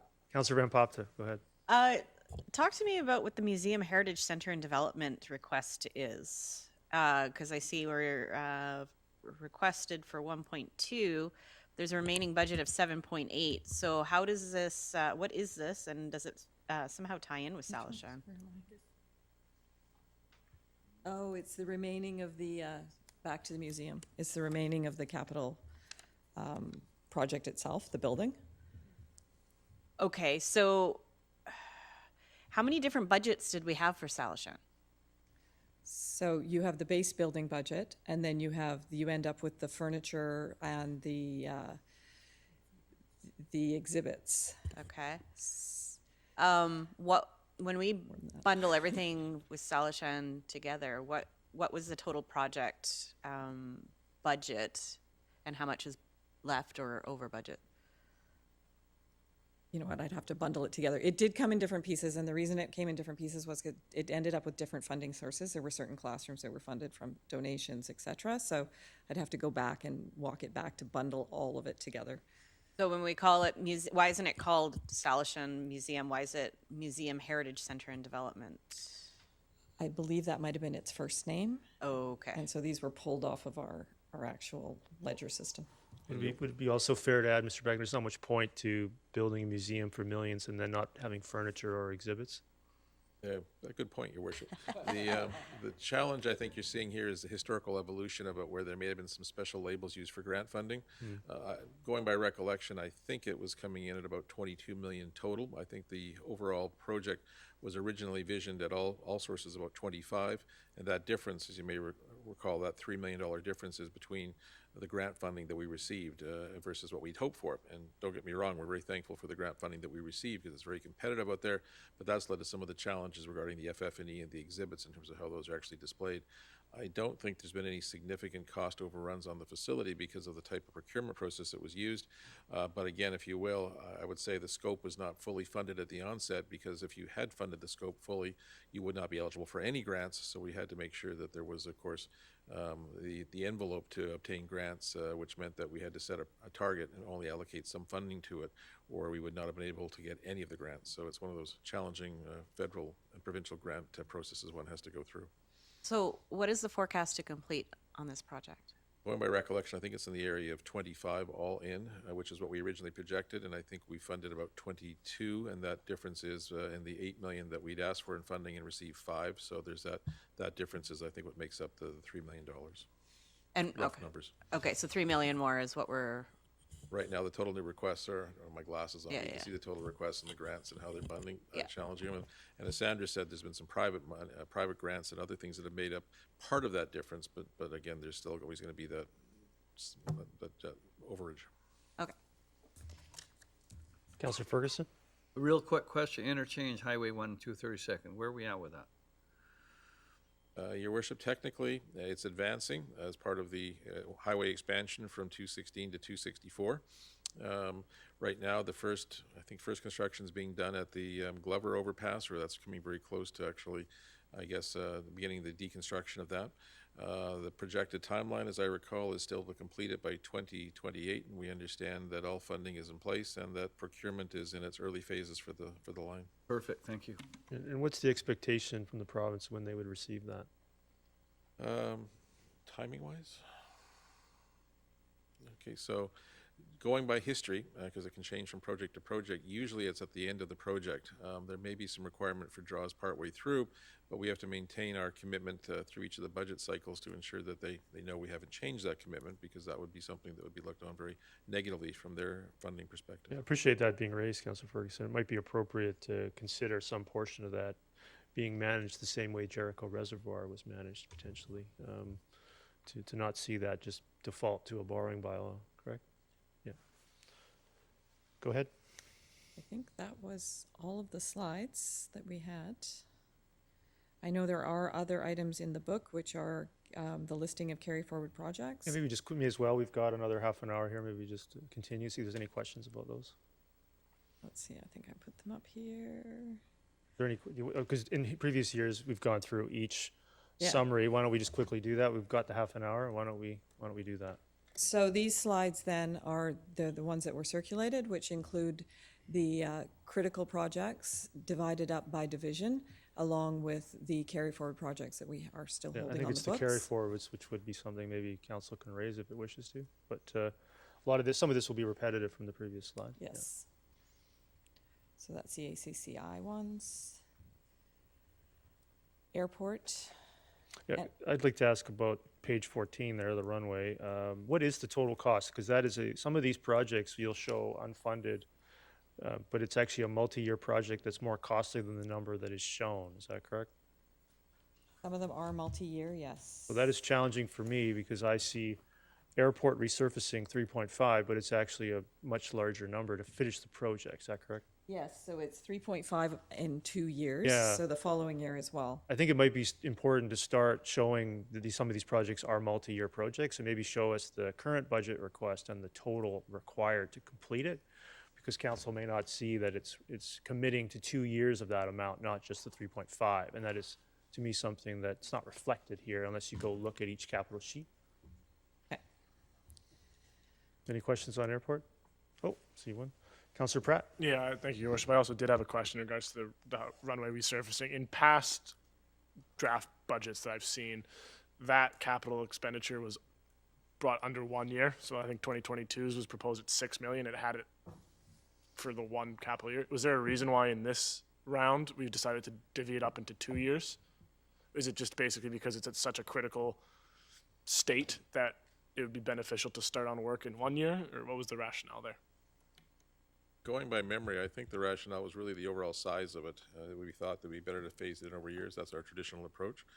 I think the cost is going to be significant, and I think that there is some improvements that can be done on the apron level and as well on the runway itself that would mitigate it, I guess, by, I won't say doing it half, but advancing the process. But I think the biggest reason was it was thought that the total amount would be just far too much to be considered at one shot. No, in some cases, though, we have to look project by project, Mr. Bracken, that potentially funding is being set aside over multiple years, and then when all funding is in the bank account over multiple budget cycles, then the project proceeds. Is that correct? That's correct. That's another way That's of what it saying feels like is happening here. You wouldn't redo half of a runway. No, I didn't Yeah. mean to imply Yeah. that. Yeah. I meant there's some improvements that could be incremental that would actually be done from it, but overall, you're actually phasing it over a number of years so that you can actually afford it because of the way it would affect the cash flow. So you'd set that money aside and then come back, do it, in effect, be a carry forward. Yep, I understand. Hopefully that's clear. Yeah. Carry on. So this is the corporate and municipal administrative projects, which is where the Aldergrove Parkade has landed. Right now, I think that's a guesstimate as opposed to, Yeah. I think it's important for council to note that in the 3 years that this is probably going to be more than what was originally projected, but I think that number might need some additional scrutiny. It's an envelope at this Yes, point. thank you. Yep. Community development doesn't have any critical projects, but it does have a carry forward. Vehicles are very hard to source. I have a question Currently? from council. Councilor Richter? Yeah, so we have a motion on the meeting this afternoon to add 10 new bylaw officers. I'm assuming this is not enough to cover 10 new bylaw officers, or? That was not contemplated when these capital budgets were put together. Okay, and are the 10 bylaw officers in the operating budget? No. No, okay, thank you.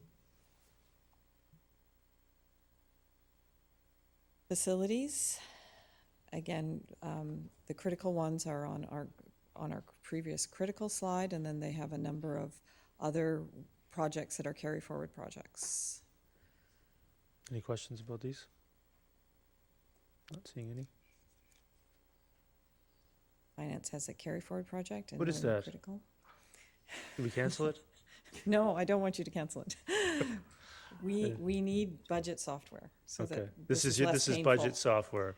This is budget software. Presumably for you're us. not using QuickBooks, right? No, we use Excel. Use Excel. Not much better. So this is to improve some of and which presumably would increase your department's productivity. Is that Increase correct? productivity, make the changes when we go through these processes much faster and to Great. implement. I certainly appreciate that. Councillor Martins. Yes, thank you. Just a question for you. When I drill down on the item RCMP capital renovation and security, You want to go back a slide? There we there's go. a note that says there was a 2018 confidential security assessment completed. I wonder if we can get a hold of that document just to see what was contemplated in that. Okay. Thank you. It sounds like something will have to be distributed on a confidential basis, Mr. Bracken. Yeah. Councillor Kunst. Yeah, to W.C. Blair, I feel like since I've been on council, W.C. Blair has just been on the budget, and we keep either renewing something or fixing something. Now I see almost $2 million for HVAC and a new roof. Do we have a potential timeline for when W.C. Blair will be like lickety split, ready to go, and we're just enjoying a new facility, or are we still anticipating more expenses? Mr. Bracken, when does I'm very, very happy this was raised. I mean, the cost of building a new one versus this never-ending torture with W.C. Blair every year. It's a bit of a difficult question, Your Worship. You see, the challenge is we may spend $2 million a year, and over 25 years, that's $50 million. Correct. But the cost of the new facility might be $50 to $75 million. Right, fair enough. So it's really dependent upon us trying to coax the extended life out of, say, the HVAC systems or the roof systems and whatnot. It would be nice to have a certain amount for each facility that went into its maintenance so that you knew in 20 years you'd replace the roof and in 30 years you'd replace the HVAC. I don't know if you'll ever see this particular facility ever being new. I think you'll see that a lot of the mechanical pieces will be upgraded, but there's still going to be a certain sum, maybe much smaller than this, that each year will be needed to be allocated towards just because of the capital upkeep, the capital maintenance that'll be needed because it is a 40 or 50-year-old facility. So I'm kind of on the same, like at what point do you put money into WC Blair every year that you don't see it again for maybe 10 years? Like you've renewed it and we're not seeing it every year. Do we reach that point with WC Blair, or is it back here next year for another couple million? I guess I'd phrase it this way: we think we have, but then again, something may happen during the year that all of a sudden there's a crack in the tank or something occurs because of settlement that you just don't know for sure because it's an older facility. But I think we're getting close, especially with the new, facility additions that are in place. But then again, you never quite know what's in the walls. Fair enough. Councillor Kuntz, that good? Yeah, thank you. Councillor Bailey?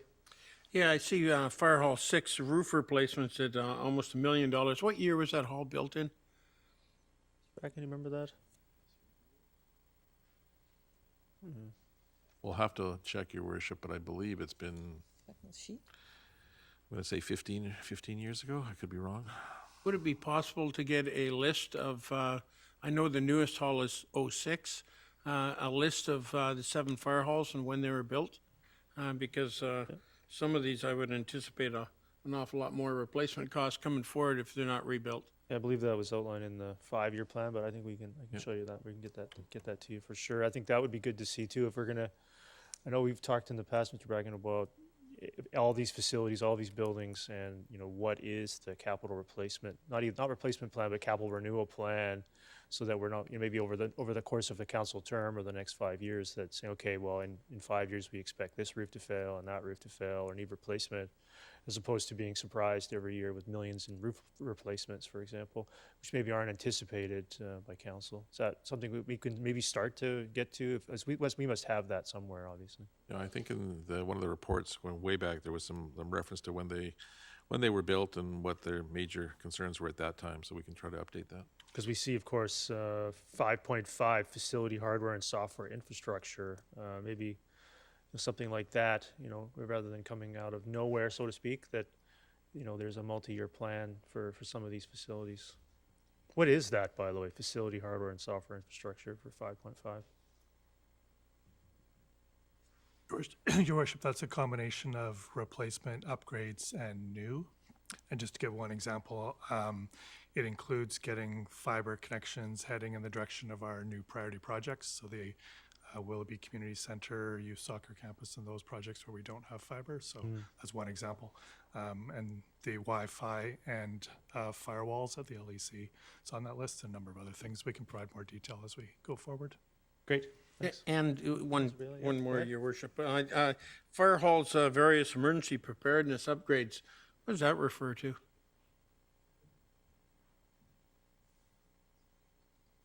Isn't that the seismic capability of the facilities?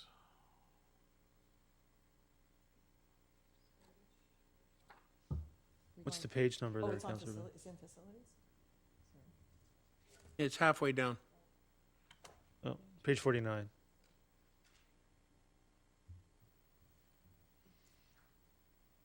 It's a very minor number, so it can't be significant.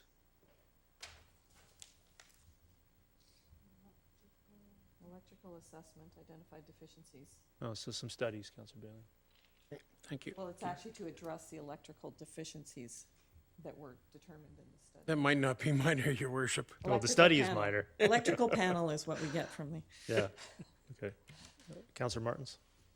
Yeah, thank you. Just along the same line, question about the feasibility studies for the fire halls that we are anticipating. Do you know when that will be distributed to council? Probably in the next couple of weeks. I think I've seen the final draft of them available, so I think that they should be forthcoming pretty soon. Councillor Van Popta?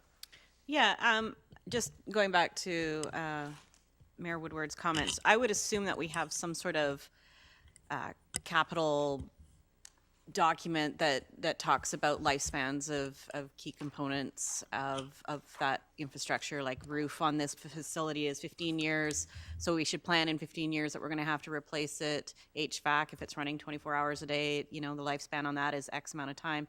If we had a comprehensive document for all capital assets that showed what upcoming expenses, which is not above and beyond what is expected of a facility, I think that that could be helpful in terms of our own planning. But as much as we kind of rag on poor WC Blair, I mean, I live in a 6-year-old house and I have chronic maintenance and stuff like that too. I could tear it down and build a brand new house and not have those maintenance costs, but it's a good house and there's no need to necessarily go that route, right? So Obviously, with the council today, agreed with that. So, it still serves a purpose. People are still swimming in it, and we're building other facilities as well. So I don't think the argument that we're dumping money into an old facility is necessarily a bad thing. It's just part of living. okay, great. Councillor Ferguson? Thank you, Mr. Mayor. Through the chair, a couple of quick questions. The RCMP main detachment electric vehicle charging station, 292,000. Is the city involved with that as well? And are we, the detachment, going electric?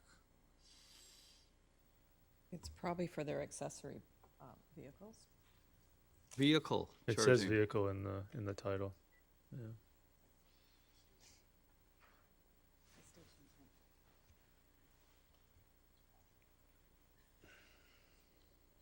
Stations for the fleet and staff EVs at the RCMP main detachment. No, it does not.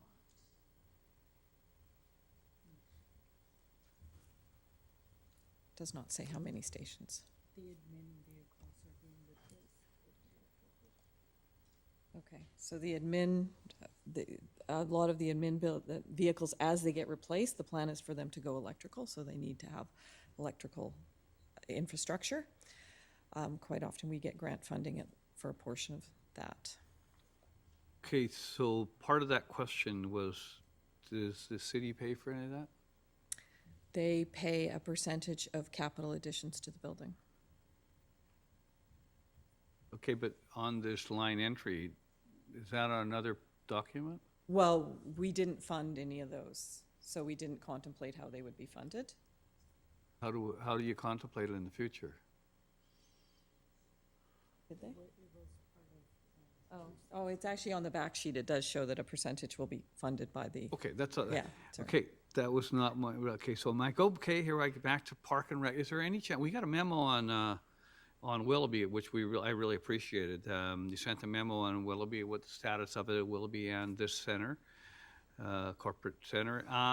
Is there any chance that the Park and Rec department can give us a history of, I don't know, history, kind of a summary of our, I guess, facilities, that's, and how the state they're in and how they're doing? For example, I know that they've got the Aldergrove Center where we've got, I guess, some kind of a savings through distribution of power and this and that. Maybe they can give us an update, or for the new councillors, an idea of what we're gaining from utilities on that. As this center, I'm not sure how well we're doing today, but we've done very well over the years with the coolant, and I'm not sure, so there's a number of leads facilities and improvements in this building, and we've saved money accordingly. So just a bit of an update of how we're doing. And then back to Blair, and how we're doing with Blair, is how that's proceeding. And I'm looking very, very forward to the new facility at Blair with all the new equipment and with all, and I guess maybe the Park and Rec department can tell us in that memo what they're going to do with the old recreation center. It's sitting in the back, so we can be prepared for how that's going to go. It's just a memo of how things are going. And just to clarify, I think it would likely come from facilities, because facilities governs all of the infrastructure at this point, as opposed to any of the divisions which may operate the facility itself. So you don't ask the Park and Rec people what kind of facility or pool they want? So the facilities people ask in terms of what the Okay. needs are, they're centralized, so we can have documents such as this that show the combined overall totals.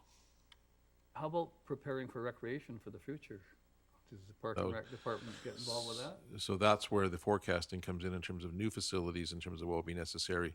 And that's where some of our traditional planning documents indicate some of the thresholds that are in place, which could be population-based or geographically based. Okay, well, anyway, facilities can tell us, because I know the very back of the Blair where the old rec center was, I'm not sure what they're doing with that.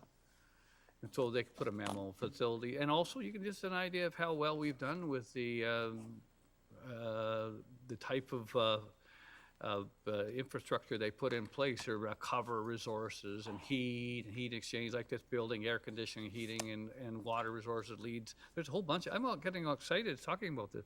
Thank you. Councillor Van Popta, Sorry, no, you're that's back on fine. the list. Yeah. Okay. All right, let's go ahead. Oh, I went backwards. Did we do fire? No. Did we?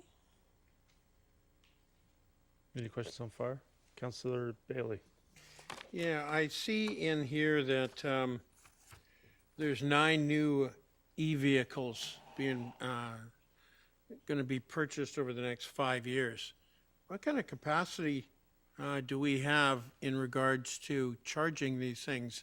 And the reason I bring this up is you're going to have to be charging. There's already 2 that have been purchased. What kind of capacity do we have to charge all these vehicles at the same time, especially in this cold weather? So facilities sort of runs that process of ensuring that we have charging ability. The plan appears to be that we will move as much as we can to electrical. So they are getting installed on a regular basis, but I can't answer to what capacity we have at this point. Okay, thank you.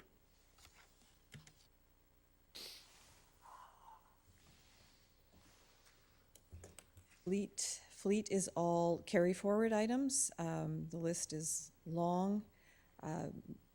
There is an issue with supply chain, especially with vehicles, if anybody's been trying to purchase them. So they're working their way through this list and they've made some progress since this was published.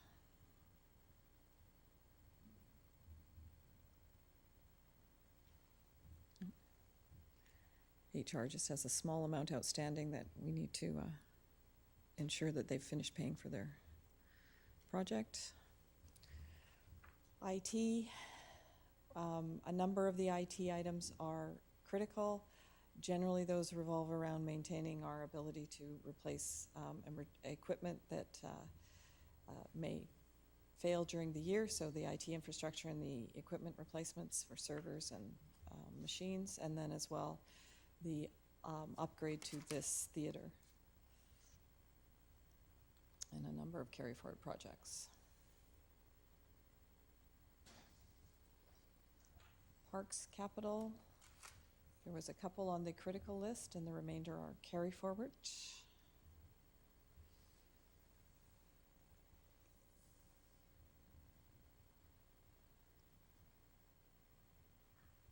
Police Capital, they had no critical, but they have a number of carry forward items.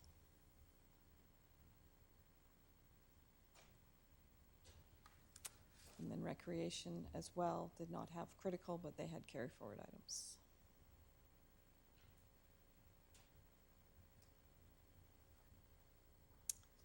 Sewer, the sewer utility has a number of carry forward items, some of which would have new funding requests in addition to their previous funding requests.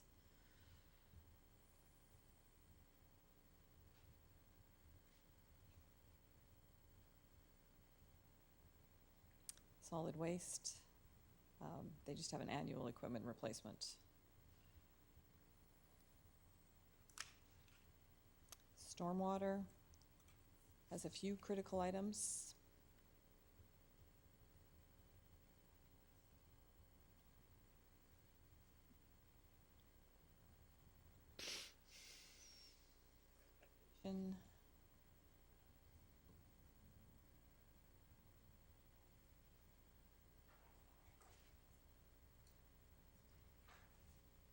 Transportation is quite long.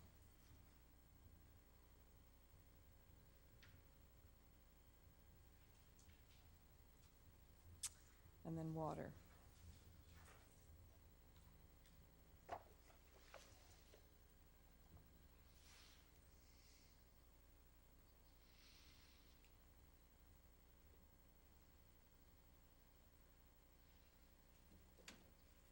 So these were just the other capital projects, which we didn't provide the detailed sheets for, but they were not considered critical or carry forward.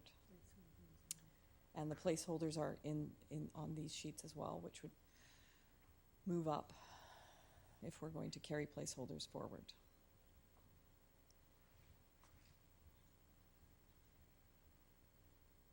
I have a question from council. Councillor Pratt? Sorry to go back on the slide. The second item in the airport capital, the new one, Gen Set. Could you walk us through that one, please? I read it yesterday, but I don't remember what it is. I believe it's a gem.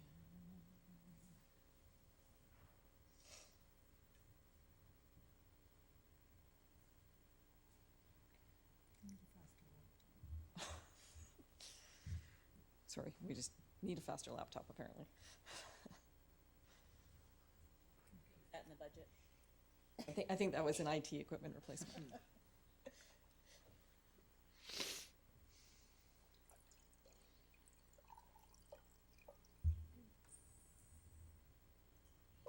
Purchase a generator to power the airfield lighting, gates, and on-site fuel delivery system. Thanks.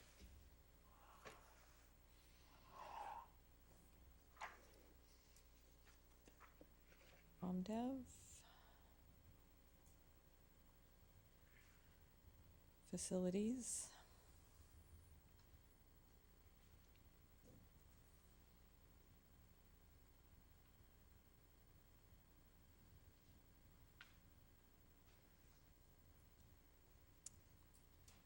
Fire.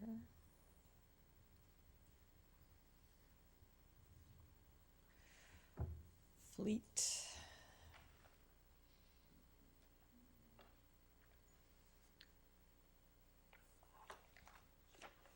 IT. Parks.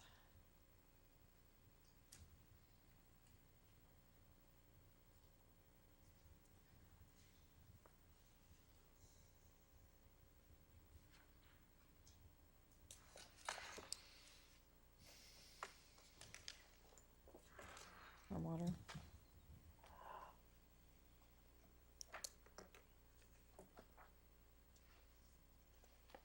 Education. Water.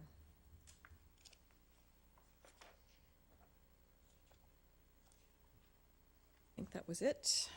Okay. Do we have a next step slide, or would you want to? We got 10 more minutes. Something along the lines of mapping out for council. With no further direction, you'll be coming forward with a draft budget bylaw. Is that correct? Yes, I think we need to go back and include any changes that have occurred since the budget was put together, and we'll bring back probably an updated version. We have some outstanding items, I believe, that need to be brought forward to council. You can bring that probably in a memo to cover off those questions, and then we'll look for further direction on what funding, capital funding, and also anything impacts on operating. Yeah. So the anticipated timeline for the council meeting to potentially consider a draft budget bylaw, is that the 13th or the I would say 27th? probably the latter. The 17th, 27th. Yeah. Yeah. Okay. So that gives council a few weeks and then one more council meeting to potentially consider some additional direction. Yeah. Councillor Kunst. Yeah, so in our last budget discussion, it was the operating, and we were at, I think, 7.4, and we're wanting to get to 4. Now we've done capital. What's the process to sort of get to 4% with these two budgets? So what we would need is some further direction from council. Obviously, every time there's a council meeting, there's some items that we need to do, and then we will look for direction from council on how we'd like to move forward. So where would you say we're at right now with the 2? Is that a fair question? Where we're at right now, though, varies a bit because there's some notices of motion tonight that will affect the numbers, and they'll probably increase them a little bit. And then with some of the comments we've heard today, we can probably bring them back down a little bit. And then staff are still going through the process of trying to identify the appropriate size funding envelopes or the appropriate priorities and staffing numbers in some areas that could also tweak it a little bit. So I think that's why it's giving a bit of a leeway for us to have a couple of weeks to digest this whole process in terms of what we think we can make fit, and then come back with something hopefully that's very close to a final document. Sure, thanks. Thank you. So I think that unless there's no other questions from council, I want to thank you again for the presentation. It's great to finally have 95% or 99% of the entire budget to go over here for the next week or two, and then I think it's certainly gonna have to require some additional direction and some political decision making that it's up to us to initiate and complete for you. So I think that process will get underway here within a few weeks at the latest. And again, appreciate all the information on the follow-ups, appreciate the presentation, and today's questions from council. Anything else? Take a motion to terminate? Oh, I have one more. Oh, Councillor Ferguson, Sorry go about ahead. that. But You got 7 minutes, Councillor I will Ferguson. maybe do this less than a minute. It's a big question, but it's only going to take me. Are you going to provide us with some of the surrounding communities, what they've done in their budget, their percentages? Because you've done that in the past, For the current year? the current year, yes. Thank you. We can gather that. Councillor Richter? Yeah, we had a resolution here on page 31. Have we dealt with that? Oh, yeah, we should. Thanks for the reminder. So I'll get a motion to receive the presentation. Moved by Councillor Ferguson, seconded by Councillor Martins. Is there any discussion on receipt? Seeing none, raise your hands. All in favor? Anyone opposed? That carries unanimously. Thanks for that reminder, Councillor Richter. Appreciate that. So I'll get a motion to terminate. Moved by Councillor Martins, seconded by Councillor Brempopta. All in favor? Anyone opposed? Motion here, meeting hereby terminated. See you at 1:30.